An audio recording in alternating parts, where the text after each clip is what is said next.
Hey everyone, this is that guest host in Hutch, Jackson Swearer, on that podcast in Hutch. Jason couldn't be here this week, so I get to fill in and have the pleasure of sitting down with one of the brightest young minds in Hutchinson. Dave Sotelo is currently serving as the Human Relations Officer for the city. I'll be chatting with him about the work of the Human Relations Commission and also about his personal journey to where he is today. Welcome, Dave. Thanks for having me. You're sometimes referred to as the HRO, but I think when people hear HR, they usually think about human resources, dealing with things like payroll, performance reviews, and personnel policies, but you do something completely separate from that, right? So can you tell us what human relations means and what you do in your role? Yeah, I want to go back to your intro, though. Yeah, go ahead. The brightest, what did you say there? Oh, I was just saying nice. Okay, nice. yeah. Brightest young minds of Hutchinson. We're competing on that one, Jackson. No, I'm kidding. I want people to know that I don't buy into that, but that's whatever.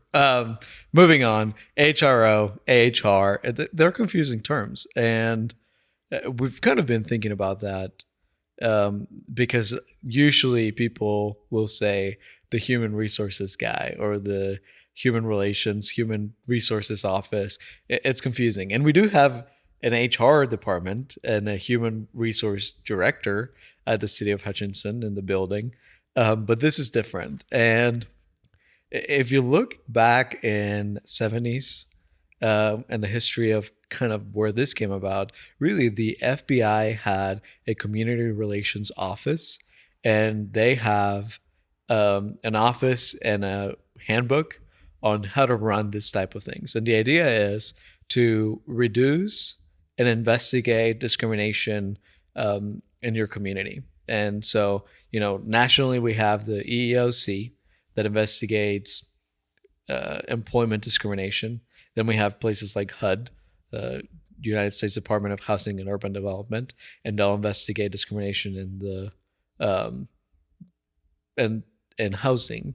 And then we have the ADA, and that is all over the place throughout the federal government, that investigates discrimination on the basis of disability.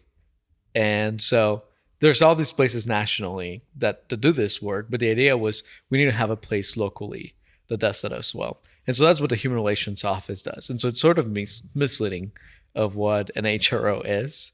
But what I want to remind people is the mission is creating harmonious relationships amongst the various groups within the city of Hutchinson. It's a bunch of fluff. And that's what I tell people. That's a really long, essentially what we're trying to do is create equity, diversity, and inclusion in our community, and then also investigate discrimination. But it is about relationships, and that's huge.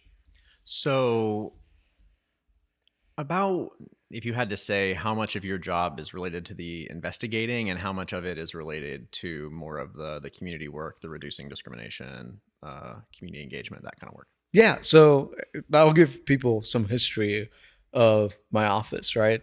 For about, I think it's about a period of 10 years, this office was not funded, right? So the position was there, the ordinance was there, but there was no one there doing that job, right? And there was someone there that would take discrimination complaints and send them to the state, but no one actually doing that role.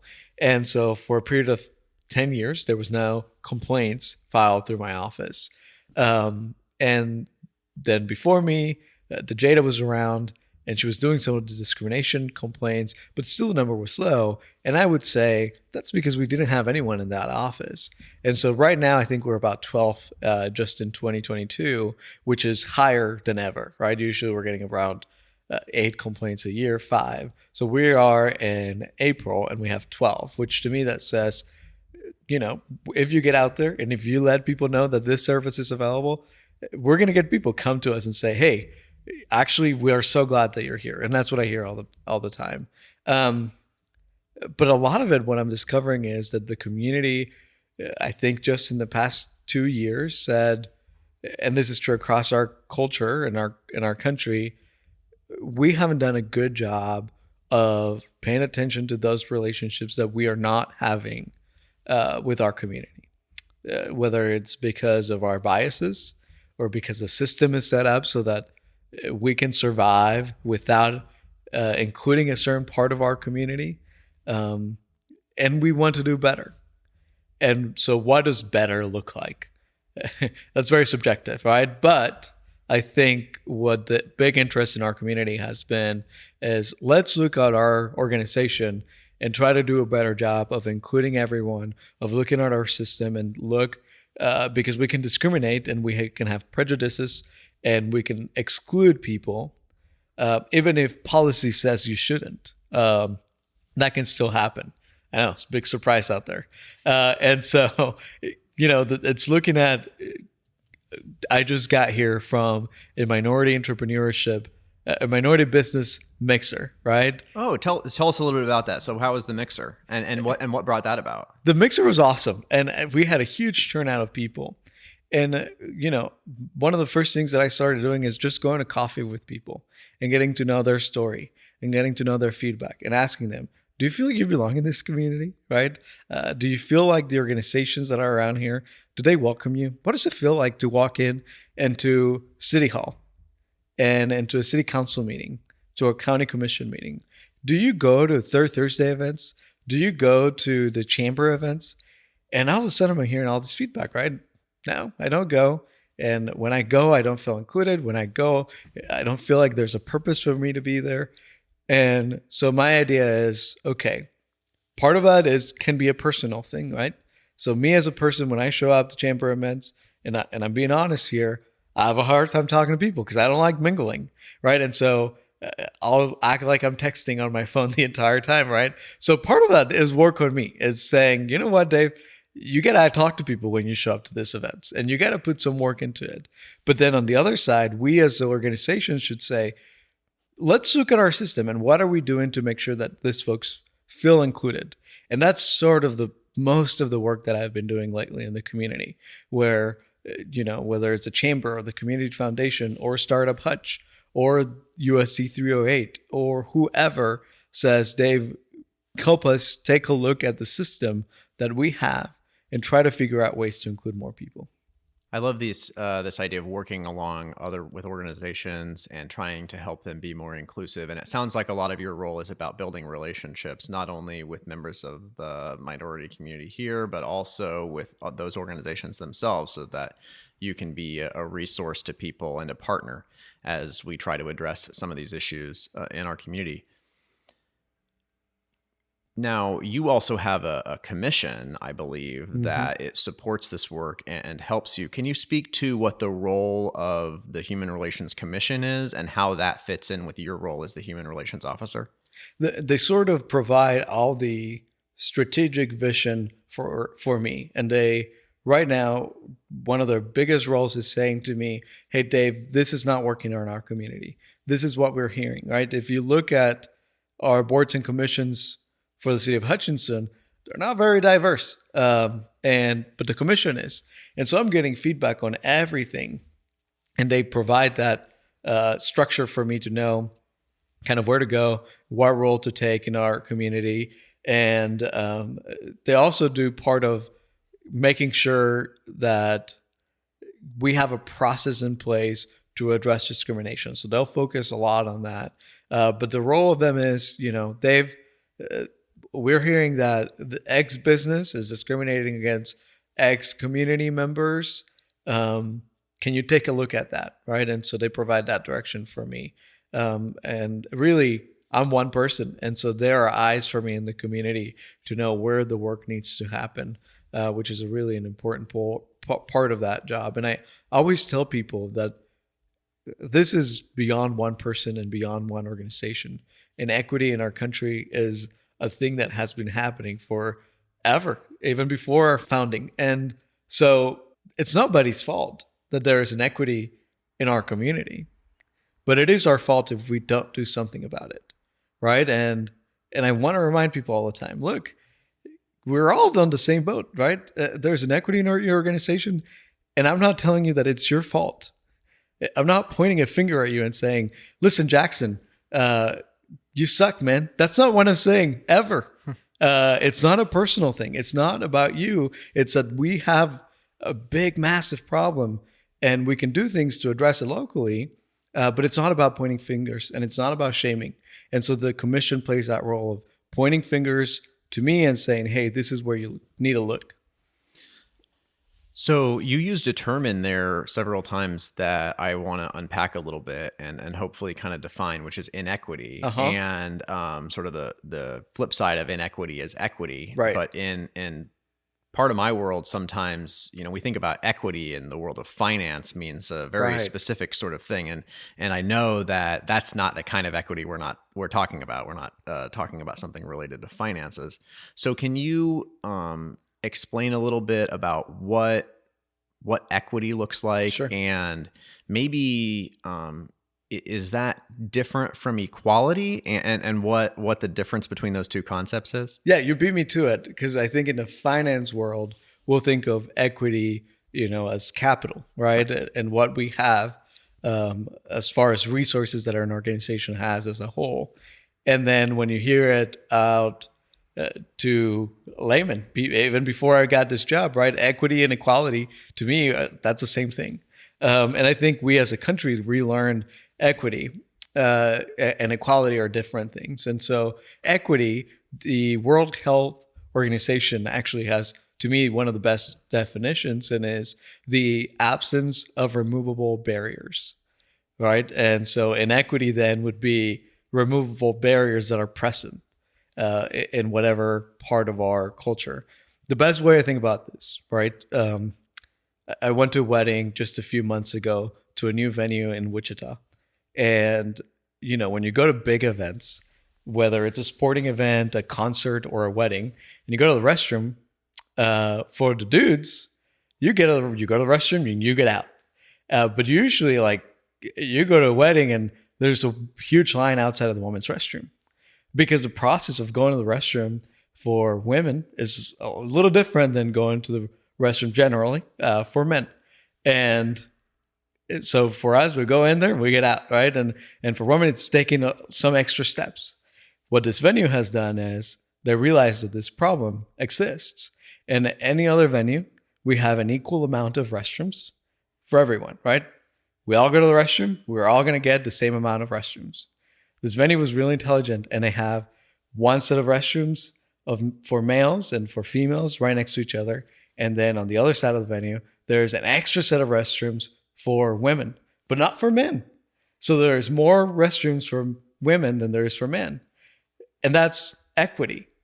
We are saying that the process of going to a restroom is completely different for these two genders. And we can get into the whole gender thing, right? But just generally, and so in this space, we're saying the difference here means we have to do something different, not more, not better, different for this specific group of people that are using our spaces, right? I don't know if I can come up with a better example than that. Then it's just people operate differently. I love that example because it really highlights that this equity concept is different from equality, but it's about delivering to different groups what they need rather than just delivering to every group the same thing. Right. And I think that there are lots of other areas of our society where that might apply. Right. And look, when we talk about equality, you and I, Jackson, if we had the same job, equality would say we should get paid the same amount. And I think there are some places where equality is fair, where we need equality, right? But there are some spaces too where maybe people have been left behind systemically, right? Maybe at some point in our country's history, you and I, because of the color of our skins, could buy different homes, right? So you could buy a nicer home in certain parts of the neighborhood, and I couldn't. Whether if it was in Hutchinson, we didn't have redlining, right? Which is systemically, we had laws. But culturally, I couldn't buy certain homes in our community. And so that creates inequity. That's a removable barrier. As a society, we said certain people shouldn't live in certain neighborhoods. That is a removable barrier. And when we get rid of it, we have to think, well, there's a whole generation of people that were left behind. And so we don't have to do more for them. We just have to make up that part. And that's equality, looking at what has been there and how do we get rid of it, and then try to help those people out, because we say all the time, lift yourself out by the bootstraps. But these folks didn't even have bootstraps, right? And so just trying to provide resources, but acknowledging who is behind receiving those resources. Just want to make a quick host note as my prerogative here that redlining is a concept that was very common and came down from some federal housing guidelines. If I'm correct. Right. You just keep nodding at me if I've got my facts right. And so financial institutions were told that they could and couldn't loan money for mortgages in certain areas of communities to different people based on this color of their skin. That has since been wiped out, but the historical impacts of that practice for decades have continued to have influence in many major cities. And I think, I spent a little bit of time in Chicago, and you can really see there how the people have divided up in different areas of the town. And you can go and you can look back at the record and see where the red lines were on the map, and you can see exactly why that has happened. And so if the federal government's saying you shouldn't buy this, you shouldn't loan for this house, then that house is going to cost less, and their schools are going to have less funding, and their parks are going to have less funding, and their streets are getting worse, and we can go on and on, right? And so that's where some of these things don't just affect housing. It goes into everything that is built around that community. It's definitely a multi-layered and multifaceted challenge for sure. Another thing that I think is more complicated than people sometimes give it credit for is this concept of diversity. And I think a lot of times in our, particularly in this country, we think of diversity as exclusively on the basis of race and ethnicity, which is certainly part of it. But I'm wondering if you can speak a little bit to kind of perhaps a broader definition of diversity and how that applies to your work. Right. And this is something that we're thinking about more. And I'm grateful that we are thinking about, and I hear this comment all the time, we just need some diversity. And I usually say, okay. And so I'll go find you 10 brown people and 10 black people and 10 Asian people, and I'm going to bring them to your meetings, and you're going to give them a board spot. And then what happens? Why was there exclusion? And now we bring this group of people that weren't there before. And if we didn't look at the system, if we didn't look at our own biases, if we didn't look at our history, and we just brought them in, I hope that they still feel like they belong in that space. But the likelihood of that happening is low. And so, yeah, diversity is, there is diversity in our community. To say we need more diversity, to me, is like, well, what do you mean we have diversity? We live in a diverse community. Sure, it's largely white, but 10%, 12% of Reno County is Hispanic. 6-8% or so is black. And so there is diversity in our community. If your organization does not reflect the population, then there is no diversity in your group. But we have to look, I think, beyond diversity and its inclusiveness, right? Are you inclusive to diversity in your organization? And so that looks like looking at our policies. We had this conversation a few weeks ago at the Art Center. The Art Center used to have a mission statement that said that this is a space for European art. Well, who are we living behind in a community art center in America? And we're saying this Hutchinson Art Center is going to try to be a space for European art. And you're looking around our community, and there's a lot of European background here, but there's also minorities and black folks and Hispanic folks. And so they're not going to feel like they're a part of the art center if we're only expecting European culture to be curated in this space. And so it's looking at that. And so what did the Art Center do? They restructure their mission statement, and now it's I think North American art, right? And so that's changing because I wouldn't call myself European, but I can call myself North American, right? And so if I'm an artist, I feel like now there's a place for me at the Art Center. And so that's sort of looking at inclusion.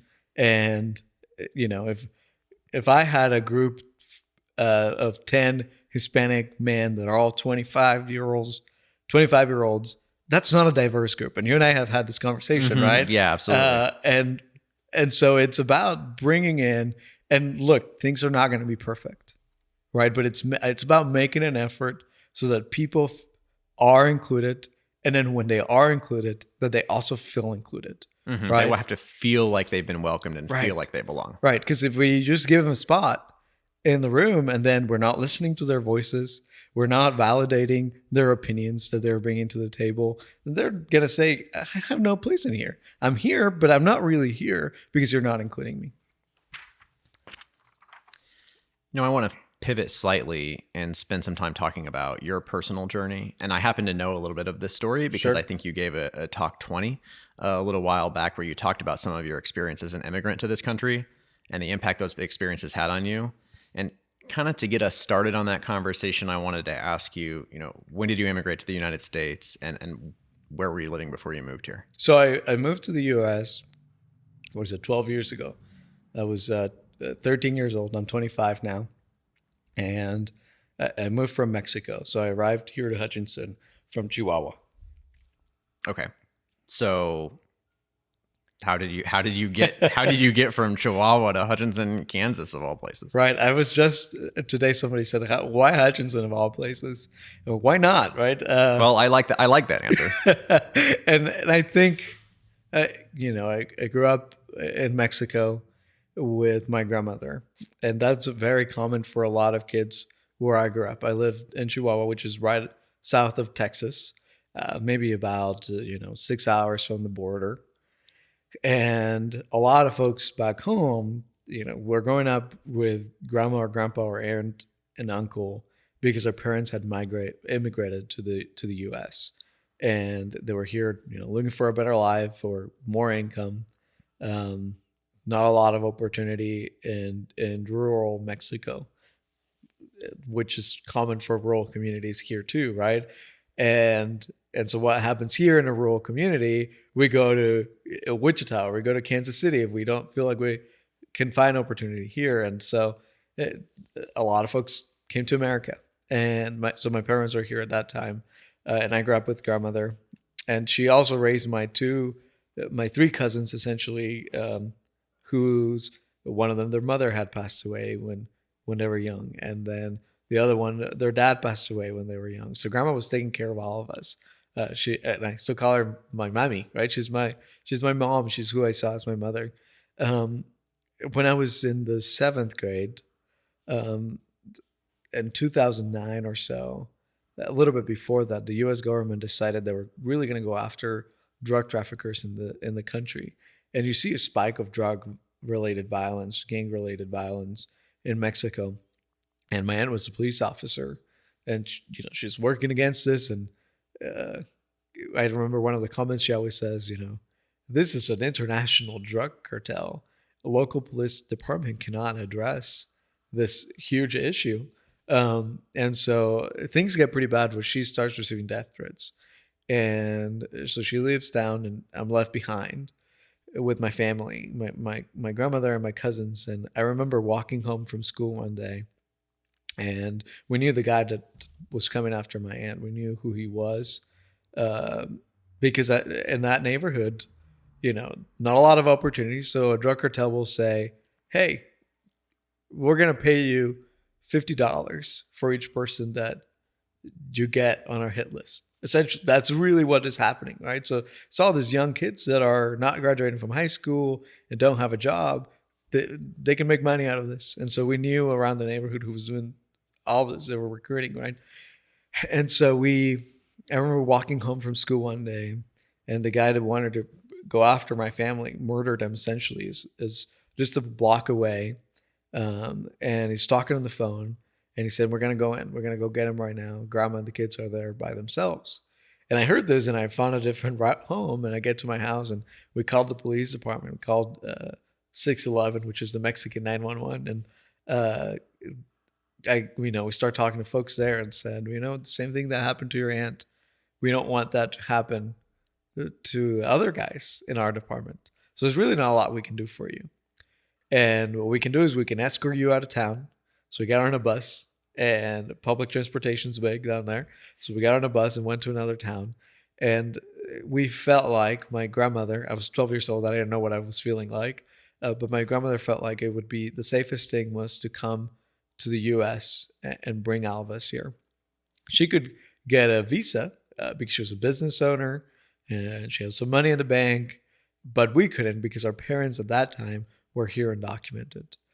And so what's the only solution out there? It's crossing the border undocumented, or staying there and potentially getting murdered, right? And so, I'm sure there were more options there, but to us, that felt like in that moment, our life was in such jeopardy that we really couldn't come up with answers. And so my grandma takes all of us, including my aunt, to the U.S., right? We start that process, and they all get to cross the border, and we're paying people. You can pay people $2,000 to help you cross the border. And I was a lucky one. I like to say I got detained at the border. And a lot of folks might be familiar if they were watching their TVs maybe 2 years ago or 6 years ago. They were watching on the news during the summer a large influx of immigrant kids coming to the country unaccompanied, right, with no mom or dad, and getting detained at shelters. So around 2009, actually, if you go look at the data, that's the first year that we were like, whoa, there's a lot of kids coming across the border. And I got sent to one of those shelters. Luckily, there was only 45 kids there around that time because I went at the right time, right season. During the winter, that decreases. And there were kids from all over Central America and Mexico. And similar stories than mine. When I got detained, I got sent there. And I remember I was in the same room as an 8-year-old kid. And this kid had come to the country with his 2 siblings that were also in the shelter from Central America, Guatemala. And I asked him, why are you here? And we were all sad and mopey. And, my parents got murdered. They owned a business, and they were not paying a fee to the local drug cartels. That's how they operate. And so they got murdered. And then I lived with my grandparents who also owned that same business. They had a construction company, and they burned the business with them inside. So we have no one left. We have an aunt and uncle that live in Maryland. And so we're trying to make the trek from Guatemala all the way to Maryland. So there's a lot of kids with the same story there. And somehow in there, I found some hope that there was other kids that were experiencing the same thing. Because I want to remind folks, I was 12 years old. I grew up with my grandmother, who just gave us a perfect home and childhood. And I would say I was pretty spoiled. I was a little spoiled brat. And she took care of us. And I did well in school. I had good friends. And all of a sudden, my world was shaken and taken away from me, right? I remember crying about my friends. I'm going to miss my friends in my school. And I never wanted to go to the U.S., right? It's not like I woke up one day and said, I want to go shopping at JCPenney. That's not my intention. And all of a sudden, I have to go to a new country and a new school. But I remember the night that I was detained, the first time I got detained twice. The first time they sent me back, and it is December 12th. And that is, if you're familiar with Mexican culture, that's a big day in Mexico. It's the feast day of Our Lady of Guadalupe, which is the patron of the country. And I was an altar server growing up, but I really never quite got Mary. The whole Mary thing was confusing to me. But my family was not there. I was with these random strangers. I remember crying about my whole family is gone. I don't know when I'm going to see them again. My mom is gone. If I go back to Mexico, I'm going to die. I really don't want to go live with my parents because I don't know them. I haven't lived with them my entire life. I'm not interested in America. But I remember my prayer to Mary, through Mary, was, some Catholic priest is listening out there. He'd like me to say through Mary. My prayer was, I don't know where I'm going. I don't know what's going to happen. I really want things to go back to normal, but I know that's not going to happen. And so I just need some stability in my life. And then I try to cross the border again. I get detained, right? And I'm like, what? Mary, I don't know about you. I don't know what you're maybe I need to pray to Harry Potter. I don't know. Something here is not working. I need to get connected to someone else. But it was sort of a blessing that I get detained because the U.S. government and the lawyers helping out volunteering, actually through Catholic Charities of El Paso, are saying you can't go back to Mexico because your grandma, and you shouldn't go back to your hometown. And the U.S. government's not going to like that. And we can't send you to your mom and dad because they're still in the process of becoming documented. Is there anybody else? So my aunt and uncle who live here in Hutchinson, they graciously, I've never met them before, and they said, we'll take him and we'll take care of him. So they went and picked me up from El Paso, and I came to Hutchinson. And it was sort of, I'm still like, what's going on here, right? Now I'm coming to a new family, away from my own family to whatever's familiar with me. And it was hard, man. It was so hard to just figure out what the heck was going on. So at this point, you've been detained, you've been through some of the immigration process. Are you still undocumented at this point, or have you gotten some documentation to give you permission to be in the country, or if you want to talk about that? So that whole process is sort of interesting. We're saying, and at that point, when I leave the shelter, I'm in the system per se of, we're saying, okay, you can't go back home, but you're not here legally. All right. So like, you can't get health insurance. You can't work, first of all, because you're a minor, but also because you don't have a social security, you don't have a work permit, nothing. But there's a promise there that maybe you can figure out a way to stay here. So when you have your refugees come here, a lot of the times they're not refugees as soon as they get here, especially the ones at the southern border. It's the process of becoming a refugee, right? And so for me, the options were limited. So you can get adopted. The process is going to take about 4 years. I'm 12. After 16, you can't get adopted and receive a green card, right? So that's a short window. We don't want to risk that. I can't apply for political asylum because, one, Mexican citizens usually don't get political asylum. That we reserve that to persecution, whether that's political or religious or whatever. And so we just couldn't make a case for that my life was at risk because of the governmental institutions. And so one of the options left there, it's called a special juvenile case. And it's special, right? I mean, it's really hard to prove that you were under tough circumstances back home. Essentially, what we had to prove is child abandonment. And my parents, God bless them, I love them now, but at some point they weren't taking care of me. And so that's why I ended up with my grandmother. And there's a letter that they signed that grandma could take care of me. And so that's how we proved child abandonment. And, that's trauma that I held in my heart forever up until maybe the last 5 years of coming into healing with them. But that is sort of the angle that we could go. And an uncle adopted me. And so I got here my 7th grade year. No English. I was just going to ask that. So at this point, you don't speak any English. You're going to a new school. You don't have any friends, and you're with an aunt and uncle that you don't know. Right. Yeah. All right. So what was that like? Well,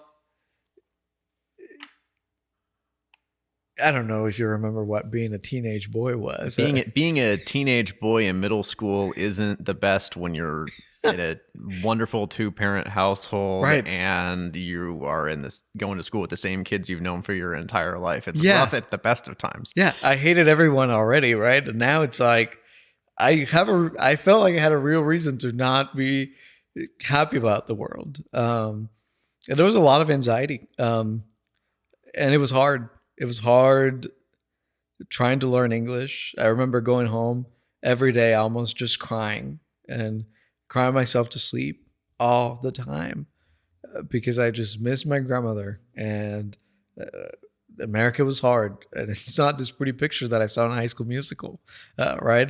That was not what it looked like to me.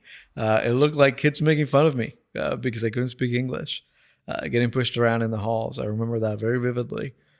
But along the way, call it blessings or whatever you want to call it, whatever you subscribe to. To me, it felt like something divine out there was working out for me, because I was always blessed with really important people who loved me no matter what, right? And when you ask people what gets you through trauma, what gives you resiliency, I really believe is that unconditional love that we can provide for someone. And so I had great friends that just were kind to help me translate. And I had a translator that walked around me for half of the day in middle school, Miss Martha, who's beloved by many Hispanics here in the community, because she took care of me, right? And she took care of us. And then I had another 4 hours with Miss Fisher, who is now a principal in Medicine Lodge, and she was my ASL teacher. Didn't speak any Spanish, which was really helpful because we had to communicate somehow, right? And 4 classes of my day were spent with her, just helping me learn the basics. And but I did tell people, how did I learn English? I got a white girlfriend who could speak a lick of Spanish, right? And that was a really good strategy. Try it out if you have time sometime, or don't. But just not yours, right? Yours. Right, yeah. But it was about forcing myself to learn a language, and at some point I went back. I remember that prayer, and it still follows me to this day, right? What is normal? What is normal? And to people who face a lot of trauma, I think dreaming up of a normal is hard, right? And so my prayer was always just stability, right? And sometimes the system or whatever, and I look at life is a system, right? And so in my system at that time, there wasn't going back normal. And so stability depended on my environment, but also depended on me, right? And so I started setting some goals. I want to speak English by the time I get to the 8th grade. And I want to be able to read it, I think it was like 6 months to be able to talk and understand. And another 6 months to be able to read and write, right? And then I really want to have a hold on it when I get to the 9th grade in high school. And I'm still not quite there. I'm still working on learning English and working on that. But that was step one, right? I remember watching YouTube videos with the lyrics. You can still go do that, of songs, and singing the songs and memorizing the words and practicing the emphasis on the words and then translating them. And that's how I learned a lot of English, and the help of my teachers too. But I remember teachers getting mad at me for talking Spanish to the kids. Well, what do you want me to talk, right? That's all I know. So that was hard. And getting accustomed to the culture here of, back home, if you're walking down the street, you just say hello to everybody. Good afternoon. How you doing? And you're friendly. And I remember my cousin, and an uncle had younger kids. We would walk into the library because I wanted to connect to my friends back home, and that was access to internet. And I kept saying hello to people, and they're like, "What are you doing? You're so weird. Why are you saying hello to everybody?" What do you mean? That's what we do. No, we don't do that here in America, right? And so just learning those little kinks about the culture takes some time. But my cousins who were around my age, they were kind of my introduction to this culture and to what was acceptable and what wasn't. Then I think what I remember the most was when I would get made fun of for my accent, how painful it was. I always, I joke around with people, and I make fun of people like we all do. But what I don't mess around with is making fun of things that people can't change about themselves.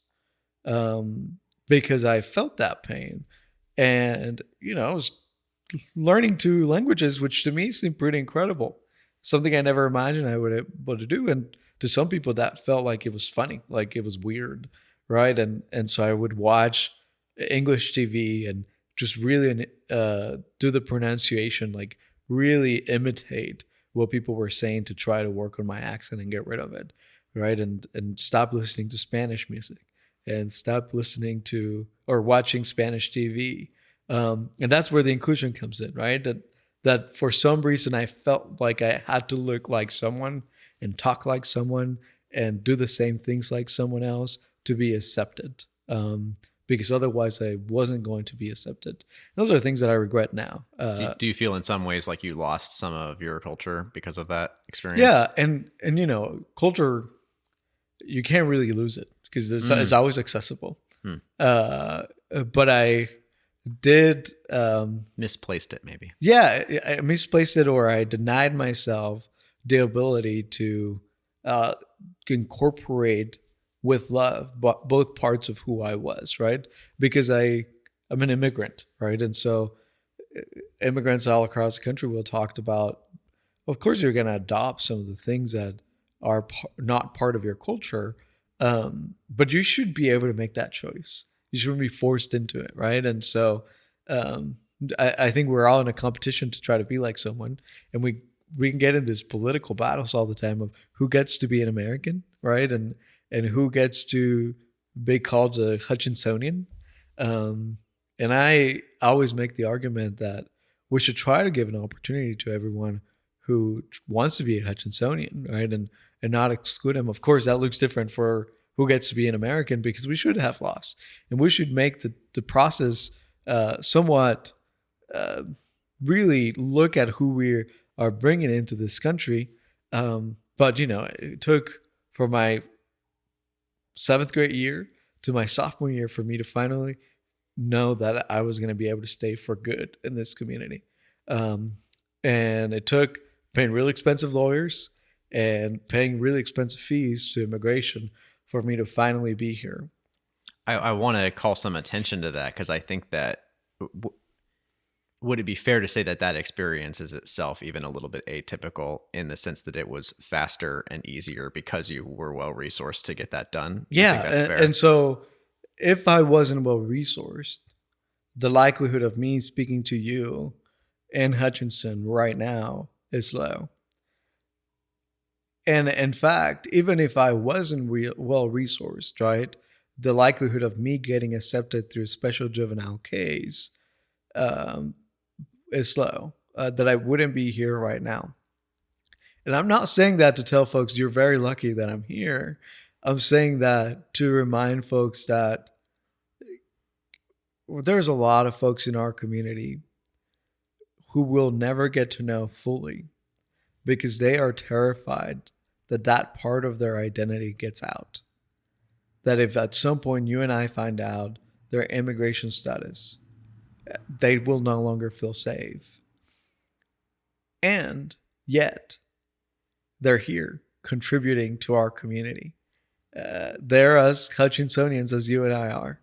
And so that's sort of scary for me to think about. We have a bunch of folks here that are part of our community and are keeping our community thriving, but they don't feel like they are. As a community, what do you think that we could do? What can your office help us to do to make people feel more included? One of the things that I see us doing are things like trying to celebrate things like the Cinco de Mayo activities and the festival that happened last fall. Do you see events like that and activities like that as a way to start to try to build some bridges and to help people feel included? Sure. And I think I've been in really interesting meetings with Southwest Bricktown folks who keep saying, we don't just want to be known for just throwing really awesome parties, right? We want to be known beyond that. And I think celebrating those things is important, right? Like I always kind of roll my eyes when people are like, we should have a multicultural festival. Because if you're just having the festival alone, I think that's not enough, right? And we should be doing something beyond that. I think I was lucky, and that is not enough, right? That I was very fortunate that I got involved in student council in Communities That Care at that time, which is now Rise Up Reno. And I had really awesome teachers like Janet Davis and Donna Davis, who people know in this community, who, despite all the evidence to the contrary, made me believe in myself and made me feel like I could too do great things. And then it got me through it. By getting me through it and making me believe, I got connected with people like Harry Jackson Mayhew, and getting connected to the Community Foundation and other folks in it, Ryan D, other folks in the community who also celebrated who I was and said, Dave, you belong here and we want to know who you are. But I think that I was the exception to that. I think that there were some kids in my class in high school who looked at me and said, and this is a battle that I had always for the white kids that I was hanging out with in student council in Rice Sabrino. I was a Mexican kid. And for the Mexican kids that helped me learn English, I was too white. I was doing things that were too white. Why are you doing things that the white kids are doing? And I would ask them, why aren't you? Who said that running for student class president belongs to white kids? Well, we don't think we could do that. I don't think they'll let us. Nobody's keeping you from it. And that's the exception, right? That somehow I got connected to some people, but we're not doing that enough. And I think is a lot of times we just kind of throw our hands up in the air and say, well, we just can't connect with the community. And I want to say, if you can't, let me help you, right? And let me help you get connected to different groups and look beyond your own circles. Look beyond your own circles. That I think that's the best thing that we can do as a community. If we really want to impact our inclusion efforts and we really want to make people feel like they belong, is looking beyond our own circles and saying, I'm not asking you to go best friends. You don't need to be best friends with me at every event that I go to. But I'm asking you to make an effort to get to know people. Look, one of the things I hear all the time is boards can't be diverse because we just can't find people to fill these boards. Have you seen my commission? It's pretty diverse. And how did that happen? Because we've created a history of that. We created a policy of that. And also I'm getting to know people all the time who can join those boards, right? And so it's really just being conscious about it. And to me, it's getting rid of that attitude that we can't do anything about it. Yes, you can. It's on you. You can take ownership of that. And it's going to be hard and it's going to be uncomfortable and it's going to be making some mistakes. And so what? It's not your fault that your place is not inclusive, but it is your fault if you don't do something about it. I love that. That's the way that you're talking about that brings together both the systemic nature of some of these challenges, but also all of our collective personal responsibility to address that as well. It's like it goes both ways to open up our circles. We need folks who feel like they aren't included now to get out of their shell a little bit maybe and do some of what you described you were able to do, going out and getting involved. But we also need to create environments where we're welcoming to new people who come in, whatever that means in terms of new people. That might mean because they look different from you. That might mean because they worship differently from you, or maybe they've got a slightly different way that they live their life, or maybe they're just from a different place and they're a new person to Hutchinson. If we can be open and inviting to people, then we'll have a more diverse community and we'll all benefit from that.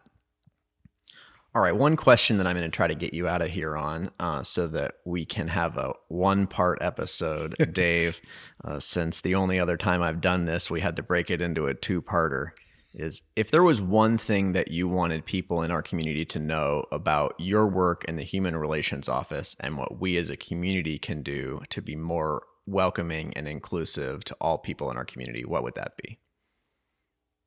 Oh, Jackson. One thing that we could do to be more inclusive as a community. I don't know that I have the right answer to that because I've been doing this to try to get people to do something about inclusivity around equity. And as I told folks, I just came from this minority business mixer. And the energy that I felt in that room from connecting with other folks. Are you getting the train in there? Okay. And the energy that I was getting in that room from all those folks. Just knowing that we made this event for people to come and there were faces that I didn't recognize. Where did that come from? It was my idea was in my head because people came to me and said, we really care about this. And so then in turn, I had to really care about this. And I don't know what I need to do, what you and I can do to convince people that this is important. But at the end of the day, it's about caring. Do you care? Do you really want to have a place where people feel included? Because you even if you're not a minority, you know what that feels like. You know what it feels like when everyone in your office gets invited to the work birthday party and you don't. You know what it felt like when you found out in high school that all your friends had a group chat and you weren't part of it. You know what it felt like when everybody got called to play in the basketball team and you didn't. And you don't have to be a minority to experience exclusion. But when exclusion becomes something that people can't change about themselves, that really impacts people on a different level.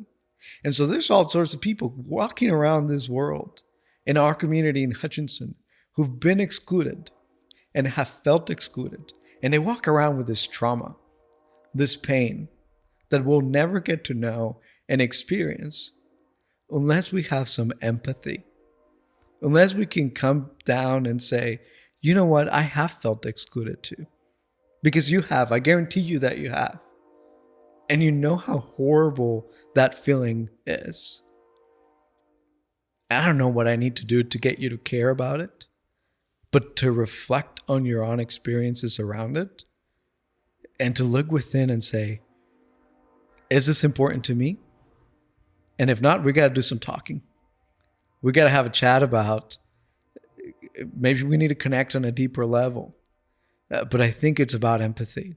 I think it's about tapping into what has impacted us when we've been excluded and how I don't want anybody to feel that way. I lose sleep knowing that there are people in our community walking around without trauma because you and I have felt excluded. And Jackson, maybe I'm just making that assumption, but haven't you felt excluded in the past? I absolutely, I'm sure I have felt excluded in the past. And it feels horrible. And oh man, the group chats.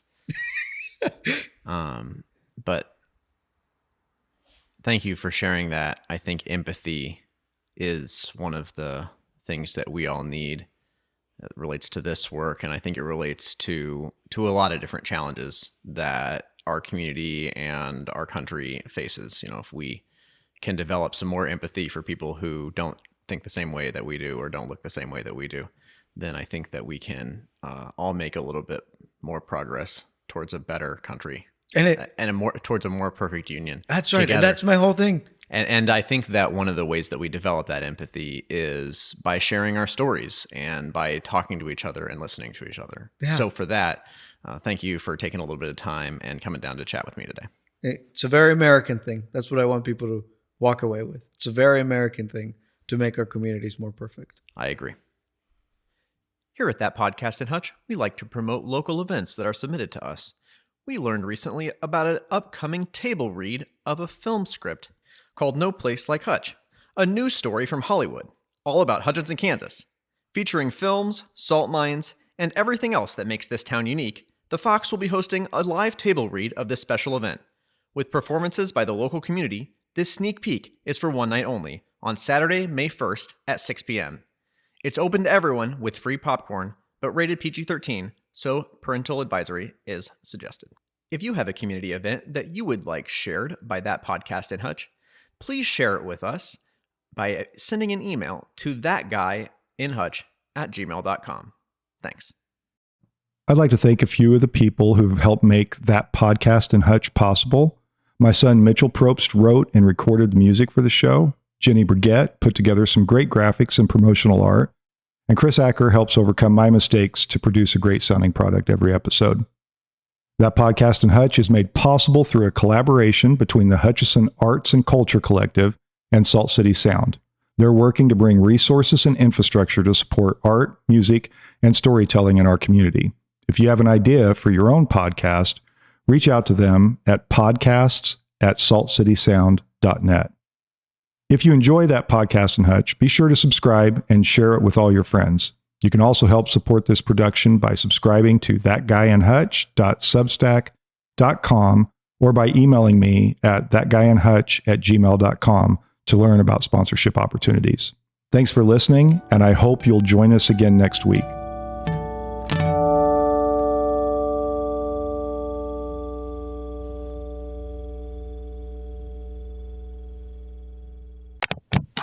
A Salt City Sound production.